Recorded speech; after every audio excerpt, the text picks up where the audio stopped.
Hi everyone, this is Erica on the BreckCreate campus. I am an instructor here in the Arts District, and I teach herbal medicine making workshops. My classes are primarily in the summer months when we have the medicinal herb garden in bloom. But for this time when we're all socially distancing, I wanted to create a couple of workshops of things that you can do at home. Things to keep you and your family healthy, hopefully, to strengthen your immune system and to protect you against pathogens. So for today's workshop, we're going to make a hand sanitizer and an herbal decongestant steam. So there's a couple of ingredients that you'll need. One, for the hand sanitizer, we're going to need some high-proof alcohol. So I like to use this Everclear alcohol. This is not available in all 50 states, but here in Colorado it is. So if you go to your local liquor store, you should be able to find this. And this is a 95% alcohol, so it's a strong alcohol, and that just makes your calculations easier when you're working out the amount of alcohol that you need to use. And then you're also going to want something that's emollient or moisturizing to the hands, because the alcohol is so drying. And I like to use aloe vera juice. So this is available at Natural Grocers, is where I buy it. And then you're also going to want a spray bottle. So this again is available at Natural Grocers, and I've also seen it at Whole Foods. And so this has a spray top. We're going to be creating a hand sanitizer spray, not a gel. This is just a little easier to make. And if you have essential oils, you can add essential oils as well. They're not necessary. The sanitation is going to come from the alcohol, from the high amount of alcohol that we're using. But if you want to add an essential oil for a scent, you can use an essential oil of your choice. I would just caution you against using a couple of different oils. I wouldn't use something that's caustic to the skin, meaning something that burns the skin. So some oils have the potential to do that, including cinnamon leaf and thyme oil. You really don't want to be putting those on your skin. We're going to be talking about proper dilution ratios as well. So those are the ingredients that you need for the hand sanitizer. And then the second part of the class is in herbal decongestant steam. And for this one, I do like to use an essential oil. So if you can get a eucalyptus essential oil, we'll talk more about that. That would be a good one to add.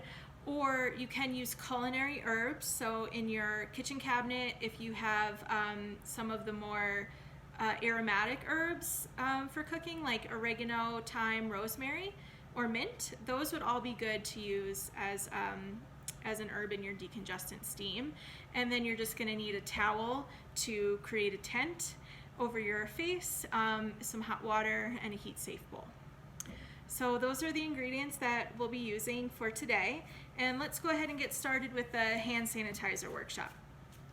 So I'm going to use a mixing bowl here and also a whisk to combine my ingredients. And as I mentioned with the Everclear alcohol, this is a 95% alcohol. So the Center for Disease Control recommends that a hand sanitizer have at least 60% of alcohol. So we have to just multiply whatever size batch we're making. So in this case, I'm going to make a 4-ounce batch, and I'm going to keep it in a mason jar and just transfer it into this dispenser as I need it. So for a 4-ounce batch, if I'm using 60% alcohol, I'm going to need just a little bit more than what would be 60% in the 4 ounces, because this is only 95, it's not 100% alcohol. So you just need to do the multiplication. I started out with a 1-ounce size. So I said for a 1 ounce size, I'm going to need 0.6 fluid ounces of alcohol. But if it's only 95% alcohol, then I'm going to need to bump that up to 0.7 fluid ounces. So out of this 1 ounce, 0.7 fluid ounces is going to be the alcohol. So out of 1 ounce, 0.7 is the alcohol, 0.3 then is the aloe. But because those are such small numbers and they might be difficult for you to measure at home if you're just using a measuring cup, I decided to do a 4 ounce batch, because then the 0.7 ounces of alcohol that I need is going to be increased to 2.8. So out of a 4 ounce batch, I am going to use 2.8 ounces of alcohol, and then the remainder, the 1.2 ounces, is going to be the aloe. Okay, so hopefully that makes sense. So just follow along with this recipe if you don't want to have to do your own calculations. So this would be for a 4 ounce batch, and I'm just going to pour in the alcohol first. So I'll just lower down the camera so you can see that.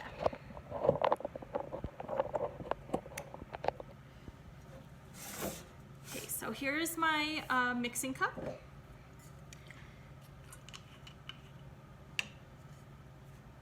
And so 2.8 ounces of alcohol.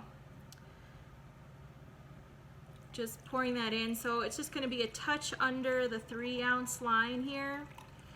And if you want to just go up to the 3 ounce line just to make it easier on yourself, that's totally fine too, because it's better to have really too much alcohol than not enough. And then to that, I'm going to add the 1.2 ounces of aloe, and I just want to get up to the 4 ounce mark.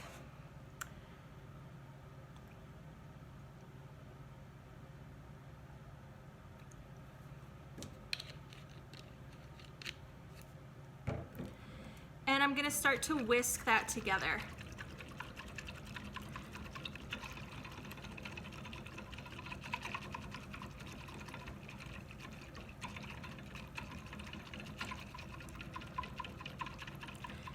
And these don't come together perfectly, so if you want, before you apply it to your hands, you can actually give the bottle a shake to make sure that you have the aloe dispersed in with the alcohol, because again, the aloe helps to keep your hands from drying out too much.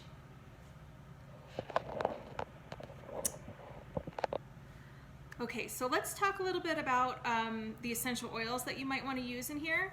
So there is a popular blend that's called Thieves, and that I really just recommend for diffusing. It tends to have the cinnamon. Sometimes I've seen thyme in it. I've seen these really strong essential oils that have the potential to irritate the skin.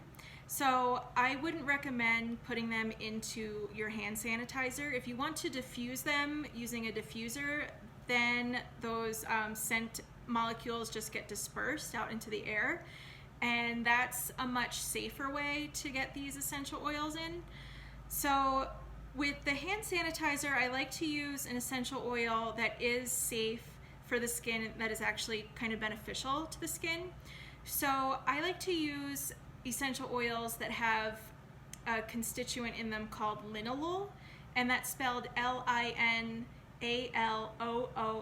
So this is common in a lot of essential oils. It's in lavender, it's in rose geranium, it's in a lot of the citrus oils, and it's in coriander, it's in clary sage.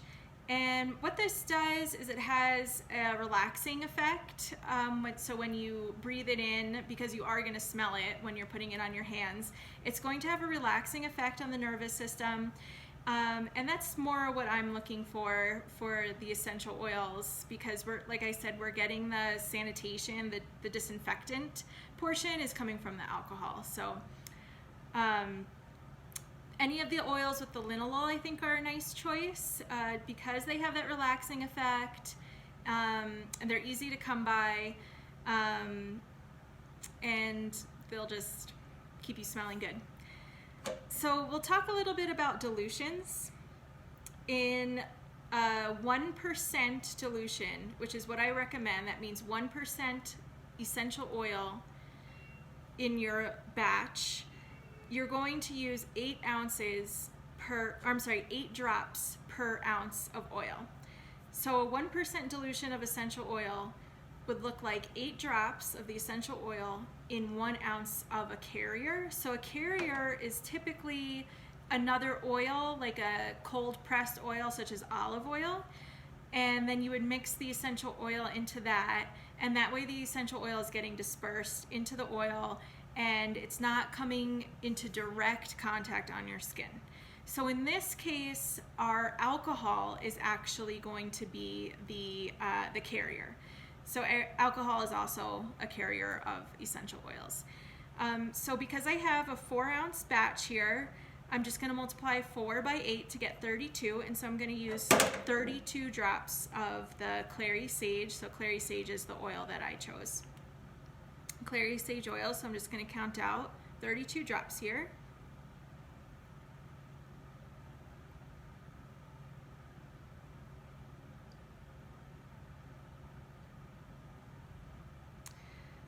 Okay, and then again, I'm going to whisk the ingredients together.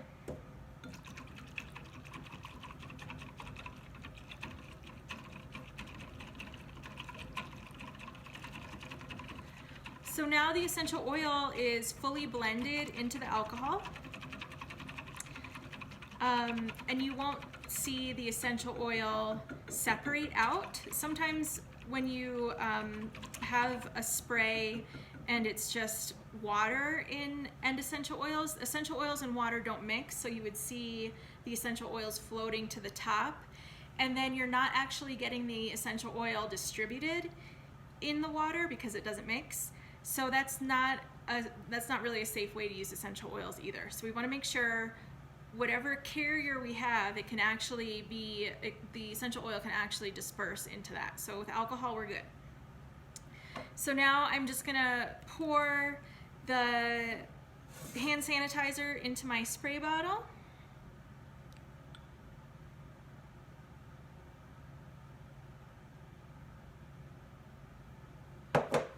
And seal it with the cap.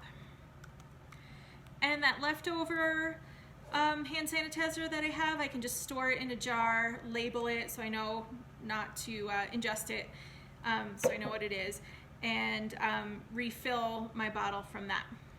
So now you have this great hand sanitizer. You just spray a few pumps on your hands, work your hands together. Remember, this isn't a substitute for hand washing, but if you are out at the store and you want to sanitize your hands and you don't have soap and water available to you, this is a nice thing to keep in your purse or keep in your car until you can get home and clean your hands.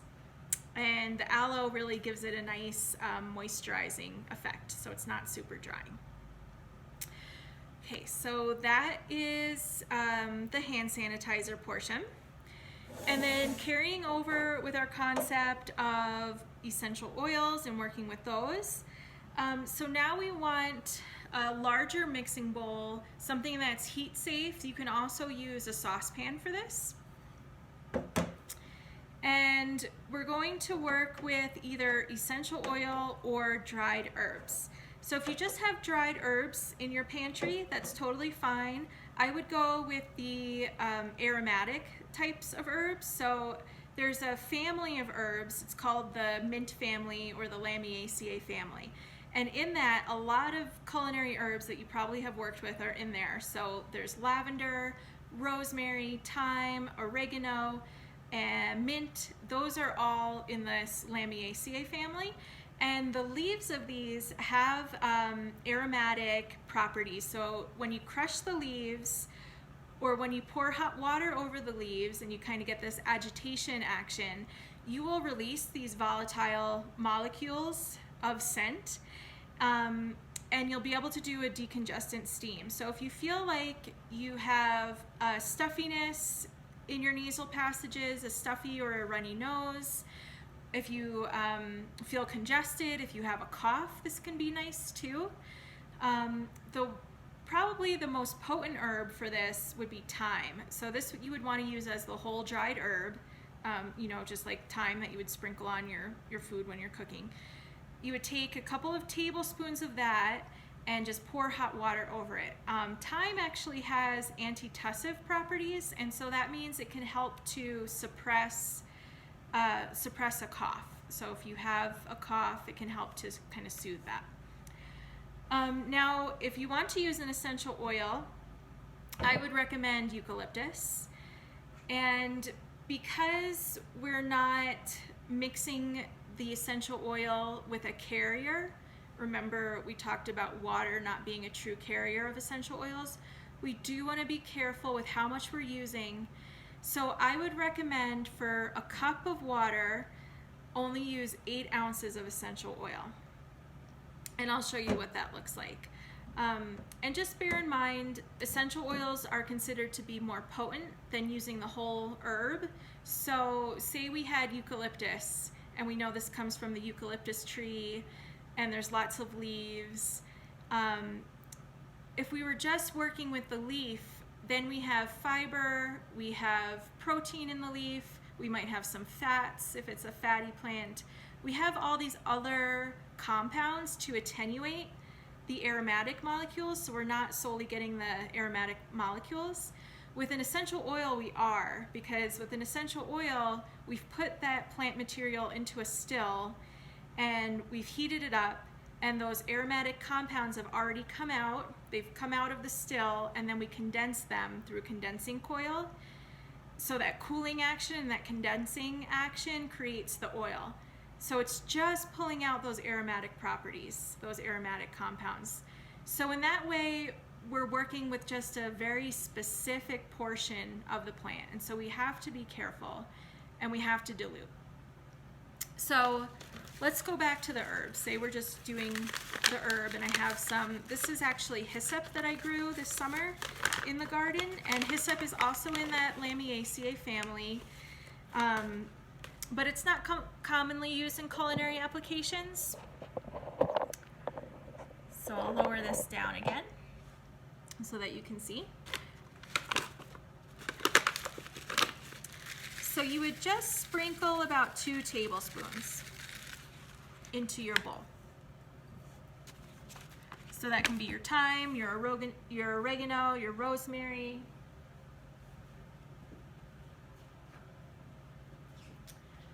And then to that, you're gonna pour about 1 cup of hot water. So this is an electric kettle. I've already heated up the water. There's about a cup of hot water, and as the steam rises, it's going to bring those aromatic molecules up with it. And so what you want to do to trap in those molecules is take a towel, so a dish towel or a bath towel, pull it over your head, and then lower your face down to the bowl. And with the towel, you want to enclose all of that steam. So you're creating a tent so that that steam can't escape, and you're getting all the benefit of it.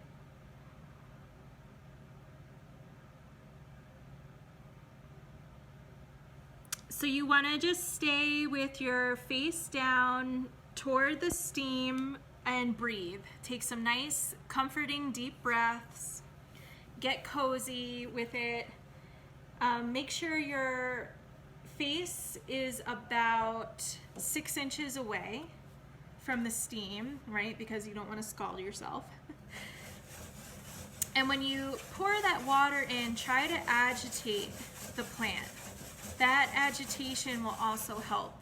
In addition to the heat from the hot water, that agitation will also help to release those aromatic molecules. So I do have eucalyptus, and I'm going to use that as well. So again, I would just use 8 drops of essential oil per 1 cup of hot water.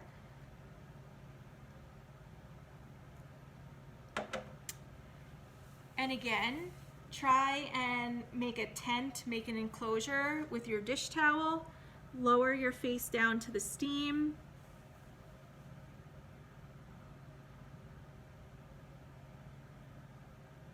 And take some nice deep breaths.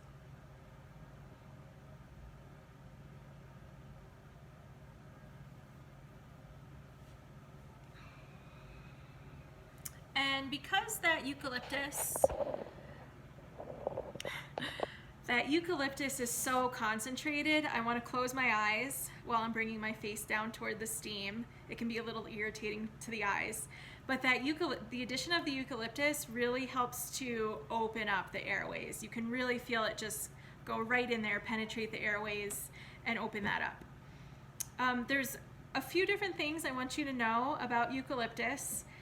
So the eucalyptus that we typically find in the grocery store, and you can get this from Natural Grocers or from Whole Foods carries it, is a eucalyptus species called Eucalyptus globulus. And this has been found to be a little irritating to some individuals.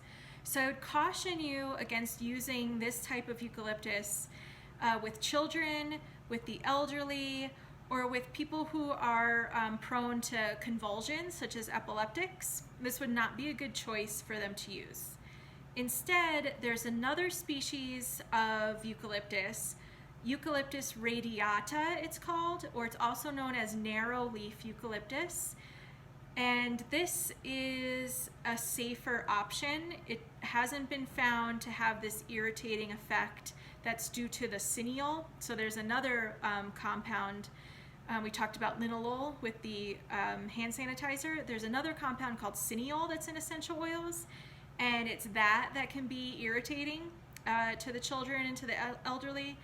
So this Eucalyptus radiata, this different species of eucalyptus, has a broader spectrum of different components that tends to attenuate the effect of that cineol. So the cineol effect is basically being buffered by all these other compounds that are in there.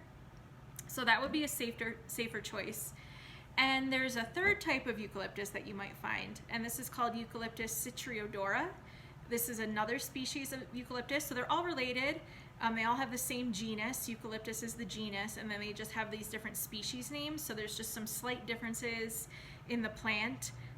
The narrow leaf eucalyptus, has a more narrow leaf, and then the Eucalyptus citriodora tends to have more of a citrus smell, and I believe it has more of that linalool compound in it. So this is a safer choice as well, rather than the Eucalyptus globulus. Now, how can you tell when you're at the grocery store? I'm not as familiar with the essential oil brands that they carry there because I tend to wholesale my essential oils when I purchase them. So they should ideally tell you what type of species this eucalyptus is coming from. So hopefully there's some fine print on the label that's telling you this is Eucalyptus radiata, which is that narrow leaf eucalyptus, or this is that Eucalyptus citriodora, which is that citrus eucalyptus. If you don't see that on the label, I would assume then that it's the Eucalyptus globulus, and I wouldn't use it for kids or for the elderly. It's just too irritating. But the Eucalyptus globulus is what you typically find at the gym. They spray it in the sauna, the steam shower. That's the Eucalyptus globulus, and it's more medicinal smelling as well. It reminds me of applying Vicks Vapor Rub when I was a kid. It has more of that medicinal smell, so I don't really enjoy it as much either. So if you don't see the safer types of eucalyptus, go ahead and just use your culinary herbs. And my goal with the workshop anyway was to provide you with instruction on materials that you might already have at home. So if you have oregano, if you have thyme, go ahead and use those. And those are perfectly great as well too, to use as your herbal decongestant steam. It's a really comforting thing to do, I think, when you just kind of feel terrible, when you're congested. It's a really comforting thing to do. Just sit down at your kitchen table, cover yourself with the towel, and breathe. It's just so relaxing to get those deep breaths in. Or if you're not decongested, you can just do an herbal steam. So you can use these plants. I wouldn't recommend using a mint because it's a little drying to the skin, but you can use these oregano, thyme, rosemary, lavender herbs, and they all have antibacterial and decongestant properties for the skin as well. So it can help to clear up your skin. It can help to soften and smooth the pores. So if you want to just do an at-home facial, and we'll do that in another workshop, you can also do your decongestant steam for that. So I think that's it for our workshop today, our hand sanitizer and herbal decongestant steam. And I hope you enjoyed it. Feel free to keep in touch with BreckCreate on social media. We're on Facebook and on Instagram. Our website is breckcreate.org, and we will be releasing workshops during this time of social distancing. And we hope that you enjoy them. Thank you for watching. Take care.